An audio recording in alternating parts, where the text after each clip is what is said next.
तो फिलहाल इससे आगे बढ़ेंगे। बता दें कि खालिस्तान समर्थक अमृतपाल सिंह को गिरफ्तार कर लिया गया है और पंजाब के मोगा से ये गिरफ्तारी हुई है। गिरफ्तारी के बाद असम के डिब्रूगढ़ जेल जो है भेज दिया गया है अमृतपाल को। डिब्रूगढ़ में बंद है इस वक्त अमृतपाल और अमृतपाल के कई साथी। तो बता दें कि 36 दिनों से लगातार अमृतपाल जो है वो फरार चल रहा था। अलग अलग तरीके से सीसीटीवी तस्वीरें जो है वो सामने आ रही थी, लेकिन अब अमृतपाल को गिरफ्तार कर लिया गया है। पंजाब पुलिस ने ट्वीट करके इसकी जानकारी भी दी है। पुलिस ने शांति बनाए रखने की अपील भी यहाँ पर की है और 3 दिन पहले पत्नी किरणदीप को एयरपोर्ट के ऊपर रोका गया था। पूछताछ जो है वो की गई थी और बता दें कि अमृतसर एयरपोर्ट के ऊपर किरणदीप को रोका गया था, जिस वक्त पूछताछ लगातार जो है किरणदीप से की गई थी, जिसको लेकर सवाल भी खड़े किए गए थे।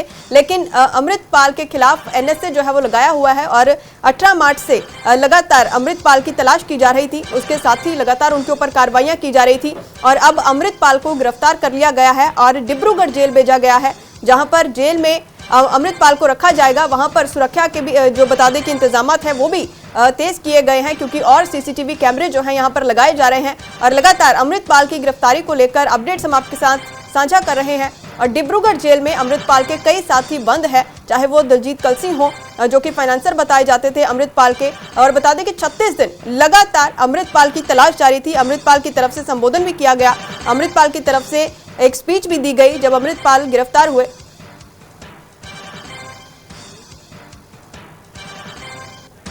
दमनप्रीत इस वक्त हमारे साथ फोन लाइन के ऊपर जुड़ रहे हैं। दमन, अभी तक क्या कुछ जानकारी है, क्योंकि डिब्रूगढ़ ले जाया जा रहा था अमृतपाल को, इस वक्त क्या जानकारी? कहा जा रहा है कि सीसीटीवी भी और तैनात किए गए हैं डिब्रूगढ़ जेल में। जी बिल्कुल अनु, जिस तरीके से वारिस पंजाब के जत्थेबंदी के मुखी अमृतपाल सिंह को आज सुबह ही गिरफ्तार मोगा से किया गया, उसके बाद में बठिंडा ले जाएगा और बठिंडा से एक स्पेशल फ्लाइट पर उनको डिब्रूगढ़ जेल के बीच में ले जाया जाना था। और अभी जो जानकारी सामने आ रही है कि डिब्रूगढ़ जेल के बीच में डिब्रूगढ़ जेल जो अमृतपाल को लेकर पुलिस पहुंच चुकी है और वहां पर सुरक्षा जो है वो तैनात कर दी गई है। और खासतौर पर जो जानकारी आ रही है कि 12 से करीब सीसीटीवी कैमरे जो वहां लगवाए गए हैं जो सुरक्षा के करके, क्योंकि 9 व्यक्ति पहले ही एनएसए की धारा के तहत इस पूरे मामले में उलझे हुए हैं और 9 के 9 वहां पर थे। और अब 10वां अमृतपाल सिंह, जो कि मास्टरमाइंड भी कहा जा रहा है, उसका सबसे मेन कैरेक्टर भी कहा जा रहा है, और वो भी अब डिब्रूगढ़ जेल में पहुंच चुका है। और उसमें आगे की पूछगिछ अब पुलिस करेगी और उससे पूछताछ करने के बाद किस तरीके से 36 दिन अमृतपाल कहाँ रहा, कैसे रहा, किसके पास रहा, ये सारी चीजों की पूछताछ जो अमृतपाल से की जाएगी। और खासतौर पर जो एकेएफ का जिक्र सामने आता था उसको लेकर भी ये सारी चीजें जो है वो जांच का विषय है और उसमें जांच करती हुई पुलिस जो है वो नजर आ रही है। लेकिन इसमें एक सबसे बड़ी बात निकल के जो सामने आ रही है कि जो इतने दिन अमृतपाल किसके पास रहा, कैसे रहा, क्योंकि अभी तक जो कार्रवाई जो करते हुए नजर आई, इसमें कार्रवाई कई लोगों के ऊपर की गई है। और इसके बाद में होशियारपुर से जब अमृतपाल और पप्पलप्रीत अलग अलग हुए, उसके बाद में किस किस के संपर्क में अमृतपाल आया, इस चीज की भी जांच जो है वो की जा रही है। और उसके ऊपर भी जो खदशा है कि उन पर भी कार्रवाई जो है वो पुलिस कर सकती है। अनु, बिल्कुल, जाहिर तौर पर दमन, सवाल जो है इस वक्त काफी बड़े खड़े हुए हैं। पुलिस का घेरा कैसे उस वक्त तोड़ा गया था, क्योंकि जिस तरीके से पंजाब के जलंधर से जो है वो फरार होता है, उसके बाद नेपाल तक की बातें सामने आई और उसके बाद वापस पंजाब में आता है, तो पुलिस का घेरा किस तरीके से तोड़ा, क्योंकि पुलिस लगातार सख्ती, इसको लेकर भी सवाल जो है वो किए जाएंगे अमृतपाल से। लेकिन इस वक्त पंजाब में भी शांति बनाए रखने की अपील लगातार कर रही है पुलिस की मुहिम जो है कोई ना स्टार्ट हो जाए अमृतपाल को लेकर। जी बिल्कुल, जैसे आज आईजी हेडक्वार्टर सुखचैन सिंह गिल ने कहा कि पंजाब के लोगों ने पंजाब पुलिस का बहुत साथ दिया, खासतौर पे अमृतपाल और अमृतपाल के साथियों को पकड़ने में और लॉ एंड ऑर्डर की स्थिति को मेंटेन रखने में और खासतौर पर हिंसा या हिंसा जैसी चीजों से बचे रहने में।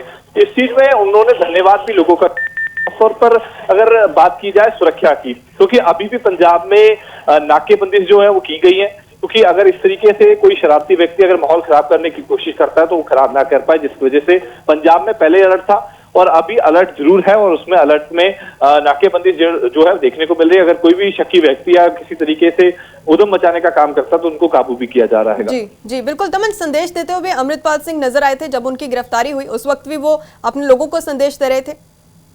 बिल्कुल, देखिए, जब मोगा के रोडे पिंड में जब संदेश जो है वो दिया गया, हालांकि ये चर्चा का विषय था कि सुबह से लेकर कि रात को 12:30 बजे गुरुद्वारा के प्रबंधकों को पता लग जाता है कि अमृतपाल सुबह अपनी गिरफ्तारी दे सकता है और उसको लेकर वो मुख्य सेवादार हो वो भी मौके पर पहुंच जाते हैं और उस समय देखते हैं कि अमृतपाल पाठ कर रहा है। उसके बाद में अमृतपाल ने मांग भी रखी थी कि मैं संबोधन करूंगा, लोगों से, अपनी संगत से बात करूंगा और अपनी गिरफ्तारी दूंगा। और संबोधन करते हुए भी अमृतपाल नजर आए, जिसमें उन्होंने जिक्र ये भी किया, जैसे आपने पहले भी जिक्र किया कि 80,000 के करीब पुलिस बल का, सुरक्षा बल के बीच में से निकल जाना और उस बीच में से निकलने के बाद अलग अलग राज्यों में जाना और राज्यों में जाने के बाद में वापस पंजाब में लौट जाना एक बड़ी बात है। और उस बड़ी बात में किस तरीके से किस किसने साथ दिया उसका भी जांच हो रही है। और दूसरी जगह पर संदेश देते हुए ये जरूर कहा कि खालसा ही वहीर जो चल रही थी उसको संगत चलाती रहे और अभी अंत नहीं हुआ, ये शुरुआत है। ये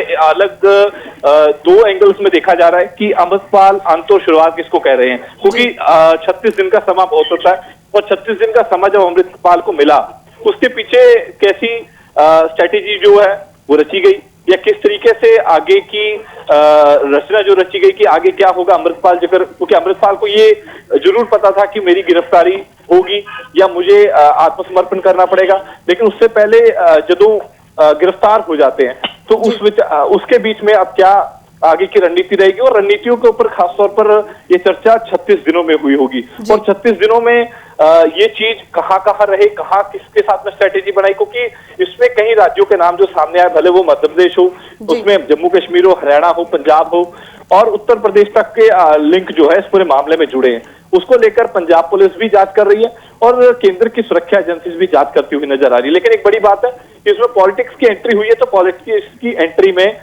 मुख्यमंत्री हो या दिल्ली के मुख्यमंत्री हो वो तारीफ जरूर करते हुए नजर आ रहे हैं।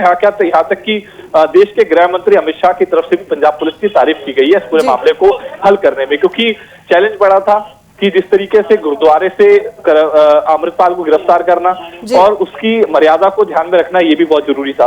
तो उस मर्यादा को ध्यान में रखते हुए आज अमृतपाल को अरेस्ट करने में जो कामयाब कहीं ना कहीं पंजाब पुलिस आज अपने स्तर पर हुई है। बिल्कुल बिल्कुल दमन, धन्यवाद सारी जानकारी के लिए। जरूर पुलिस जो है, पुलिस की सलाहना जो है इस वक्त की जा रही है, पर इसके साथ ही लगातार सियासत जो है वो भी जिस तरीके से आपने जिक्र किया कि सरगर्म इस वक्त हो चुकी है, तो सियासी गलियारों में भी कई आवाजें जो है इस वक्त उठ रही हैं।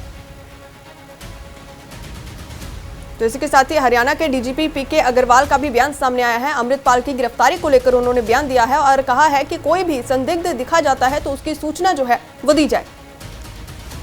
हरियाणा पुलिस ने हमेशा जो है अपने राज्य के नागरिकों के साथ मिलकर उनके सहयोग से राज्य में अमन चैन की स्थिति बनाए रखने में महत्वपूर्ण काम किया। आगे भी हमारा अपील रहेगा सभी नागरिकों से कि जो भी इस प्रकार की सूचना हो, कोई भी इस तरीके का कोई संदिग्ध व्यक्ति हो, कोई संदिग्ध वस्तु हो, कोई उन्हें अपने क्षेत्र में नजर आए तो इसमें तुरंत सूचित करें, 112 पे सूचित करें और हम तत्काल जो है उस पर जो भी कार्रवाई होगी। तो इसके आगे डीजीपी पीके अग्रवाल ने बता दें कि और भी जानकारी दी है। उन्होंने डायल 112 की सेवा में बदलाव को लेकर जानकारी दी है। कहा है कि एम्बुलेंस और फायर ब्रिगेड को भी इसमें जोड़ा गया है। करनाल में पत्रकारों के साथ बातचीत की जा रही थी और उन्होंने कहा है कि गलत सूचना देने वालों पर कार्रवाई भी की जाएगी। इसमें एक बहुत बड़ा जो आगे हमने जो किया है उसमें यह है कि जो अग्निशमन सेवाएं हैं और जो एम्बुलेंस की सेवाएं हैं इसको उसमें समायोजित किया है। तो 112 पे सूचना देने से न सिर्फ पुलिस बल्कि एम्बुलेंस और अग्निशमन सेवाएं भी साथ ही प्रोवाइड की जाएंगी।